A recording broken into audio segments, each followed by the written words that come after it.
आपका blood thick है या थिन है?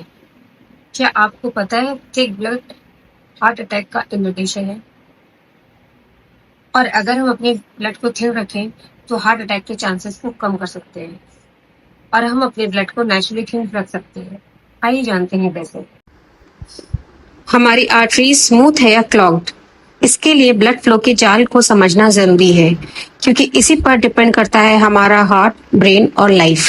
हमारे शरीर में आर्टरीज और वेन का बहुत बड़ा रोल होता है। आर्टरीज जो थोड़ी मोटी पाइप की लाइन होती है और ये ब्लड को हार्ट से ऑक्सीजन वाले ब्लड को बॉडी के हर सेल तक पहुंचाती है। और वेन्स जो कि हमारे काफ मसल से शुरू होती है, वो हमारे काफ मसल से, जिसे सेकंड हार्ट ऑफ बॉडी भी बोलते हैं, वहां से नॉन ऑक्सीजन वाले मतलब कार्बन डाइऑक्साइड वाले ब्लड को हर सेल से इकट्ठा करती हुई हार्ट तक लेके जाती है फ्रेश होने के लिए, ताकि कार्बन डाइऑक्साइड को निकाल सके और ऑक्सीजन वाले ब्लड को ला सके। तो अगर ब्लॉकेज होगा तो ब्लड हर सेल तक नहीं पहुंच पाएगा और फिर वेन से वापस भी नहीं आ पाएगा ठीक से। जब आर्टरीज ब्लॉक हो जाती है कोलेस्ट्रॉल या फिर फैट के जमा होने के कारण, तो आर्टरीज पतली हो जाती हैं और ब्लड का को फोर्स से जाना पड़ता है, जिसकी वजह से प्रेशर भी बढ़ जाता है और हार्ट अटैक होने के चांसेस बढ़ जाते हैं। पर हार्ट अटैक कब होता है? जब ब्लॉकेज 100% हो जाती है और ब्लड की गति रुक जाती है और ठीक ठाक सेल बॉडी से सेल तक ऑक्सीजन नहीं पहुंच पाती है। ब्लड के थिक होने के पीछे 3 कारण हैं। पहला, एक्सेस सॉल्ट, खाने में नमक का ज्यादा होना। दूसरा, सेडेंटरी लाइफस्टाइल, बैठे रहना यानी कि ना के बराबर मूवमेंट होना। और तीसरा, प्रोसेस्ड या पैकेट फूड्स, लो फाइबर डाइट। ब्लड थिक होने का मतलब है ट्रैफिक जैम इनसाइड और आर्टरीज। और अगर आर्टरीज में खून गाढ़ा हो जाएगा तो ऑक्सीजन का फ्लो डिस्टर्ब होगा, न्यूट्रिएंट ठीक ठाक नहीं पहुंच पाएंगे और हार्ट अटैक का रिस्क बढ़ जाएगा।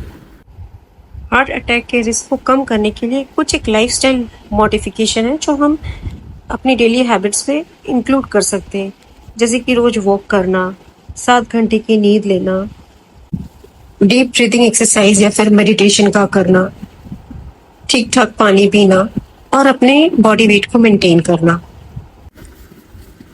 हालांकि वॉकिंग सबसे ज्यादा इम्पोर्टेंट है क्योंकि हमारे पाँव में एक मसल होता है काफ मसल, जो ब्लड को पंप करता है हार्ट की तरफ।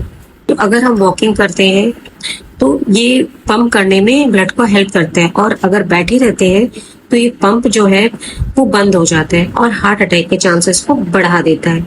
इसीलिए जब हम फ्लाइट में कहीं ट्रैवल करते हैं और काफी देर तक बैठे रहते हैं तो खून गाढ़ा हो जाता है और डीप वेन थ्रोम्बोसिस होने के चांसेस भी हो जाते हैं। इसीलिए पैरों के काफ मसल को सेकेंड हार्ट ऑफ बॉडी भी बोलते हैं। इसीलिए वॉकिंग और योगा ब्लड को नेचुरली फ्लो करने में हेल्प भी करता है।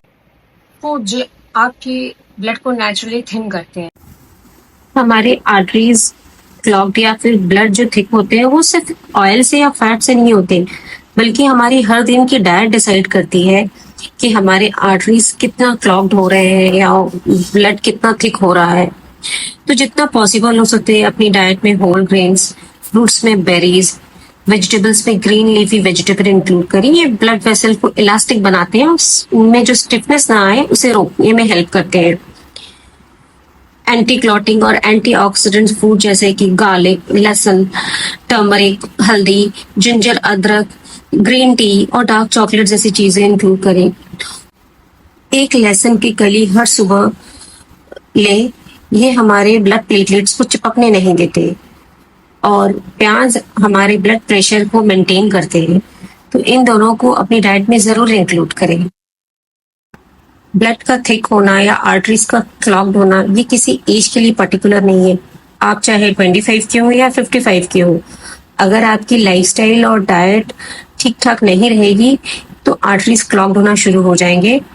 तो आप अगर स्लिम भी दिखते हैं और बहुत पर्टिकुलर है और फिर भी अगर आपके ब्लड पैरामीटर्स ऑप्टिमम नहीं है तो हार्ट अटैक का रिस्क हमेशा बना हुआ है।